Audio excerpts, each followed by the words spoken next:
Bilkis Bano case, अगर आप इतिहास के पन्नों को खोल कर देखेंगे तो शायद आपको लगेगा इस देश में न्याय पाना उतना ही मुश्किल है जितना कि भगवान पाना। Hey everyone, my name is Mahima और आज की वीडियो में हम बात करेंगे बिल्किस बानो केस। तो कहानी स्टार्ट होती है 27 फरवरी 2002, जब गोधरा में साबरमती एक्सप्रेस X6 में यहाँ पे एक बोगी में आग लग जाती है और 59 कार सेवकों की यहाँ पे जलकर मौत हो जाती है। ये लोग अयोध्या से यहाँ पे गुजरात जा रहे थे साबरमती एक्सप्रेस से। 2002 की बात की जाए तो हम बात करते हैं अयोध्या मंदिर की। उस टाइम पे यहाँ पे जो है बाबरी मस्जिद को यहाँ पे गिराया गया था, उसी से ये रिलेटेड जो है वो कार सेवक जो है उसमें बैठे हुए थे बोगी में, और उस बोगी में जो है आग लग जाती है और उस आग की जलने की वजह से है 59 लोगों की मौत हो जाती है। उसके बाद से जो है गुजरात में अलग अलग जगहों पे दंगे यहाँ पे जो है फैलते हैं और बहुत सारे लोग इन दंगों में मारे जाते हैं।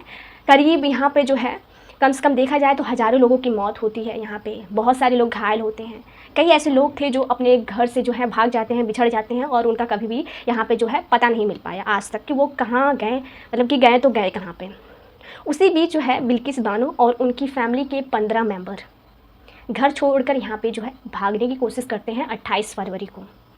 2 दिन बाद जब इधर उधर भटकते हैं तो 3 मार्च 2002 को जब वो इधर उधर जाते हैं और जो भी वहाँ पे गुजरात दंगों में जितने भी लोग रहते हैं वो लोग तलवार, ईंट, पत्थर जो भी है वो हर जगह वहाँ पे दिखाई देते हैं। और जिस जगह वो जाती हैं उस जगह पे जो है बहुत सारे ऐसे दंगे जो हैं वहाँ पे जो दंगे करने वाले लोग हैं उनके परिवार के यहाँ पे 7 लोगों को जो है वो जो भी दंगे करने वाले रहते हैं उनके सामने ही मार देते हैं।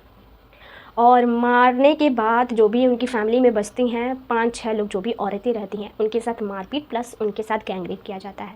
उसी में से रहती हैं बिल्किस बानो। बिल्किस बानो की उस टाइम उम्र जो है बताई जाती है 27 साल की थी और वो 5 महीने की गर्भवती महिला थी और उनका पहले से ही 3 साल की एक बच्ची भी थी। उस बच्ची को इन लोगों ने पत्थर मार मार के मार डाला। उनके हस्बैंड को, जितने भी उनके चाचा चाची, फूफी जान जो भी थे, उनको यहाँ पे मार दिया गया और बाकी जो बच्चे थे उनके साथ गैंगरेप किया गया, उनके साथ मारपीट की गई। जब बिल्किस बानो के साथ यहाँ पे गैंगरेप किया गया, गैंगरेप करने के वो 3 घंटे तक बेहोश रहीं। जब वो बेहोश रहीं तो उसके बाद जब उनको होश आया तो आसपास जो भी आदिवासी गांव था वहाँ पे उन्होंने कपड़ा वहाँ पे जाके मांगा और एक पास के जो है पुलिस थाने में उन्होंने रिपोर्ट के लिए गई। उस रिपोर्ट के दौरान उनको जो आदिवासियों ने उनकी हेल्प कराई थी थाने तक पहुँचाने के लिए। लेकिन जब वो थाने में जाती है FIR करवाने के लिए, जो वहाँ का कांस्टेबल रहता है, वो कांस्टेबल पहली बात तो FIR लिखता तो है लेकिन जितने भी फैक्ट रहते हैं उनके गैंगरेप से रिलेटेड, मारपीट से रिलेटेड, वो कुछ भी नहीं लिखता है। सारी चीज़ें लिखता है लेकिन फैक्ट के अलावा, यानी कि वो भी क्या है, मिला रहता है, वो भी यहाँ पे जो है शामिल रहता है। इसी वजह से वो उनका जो है FIR नहीं लिखता है। बाद में धीरे धीरे जब वो हाई कोर्ट में यहाँ पे जाती हैं और वहाँ पे जो है अपनी न्याय की गुहार लगाती हैं तो हाई कोर्ट में बहुत सारे एडवोकेट रहते हैं जो उनकी हेल्प करने के लिए आगे बढ़ते हैं और उनकी हेल्प भी करते हैं। और उस टाइम के जो वहाँ पे हाई कोर्ट के एक जज रहते हैं वो भी बहुत ही ज़्यादा इनको हेल्प करते हैं वहाँ पे जो है लीगल एड प्रोवाइड करने के लिए, सिक्योरिटी देने के लिए। तब जाके वो कहीं जाके यहाँ पर जो है न्याय के लिए खड़ी उठती हैं। फाइनली जो है जो 11 जो है उनके साथ उन्होंने गैंगरेप किया था, 11 लोगों ने मिलकर बिल्किस बानो के साथ गैंगरेप किया था और वहीं आसपास के उनके गांव के ही वो लोग थे।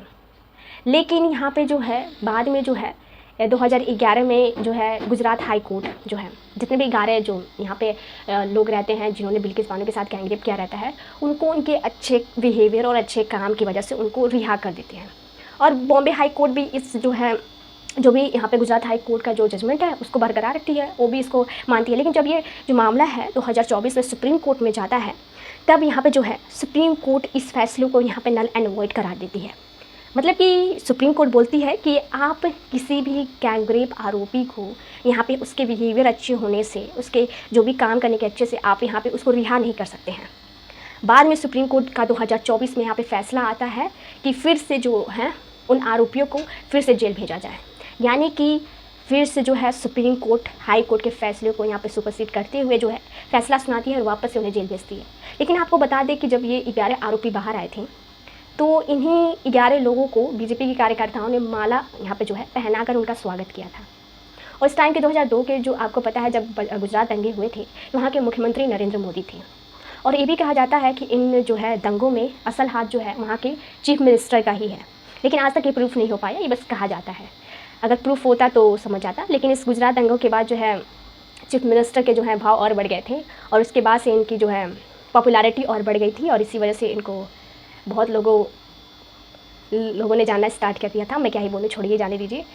लेकिन इस देश में पॉलिटिक्स खेलने के लिए, इस देश में वोटिंग के लिए, एक सीट के लिए किसी के साथ कुछ भी किया जा सकता है।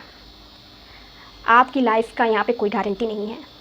अगर सरकार को आपके जान जाने से बेनिफिट हो रहा है तो वो जाने देगी, मरता हुआ छोड़ देगी आपको।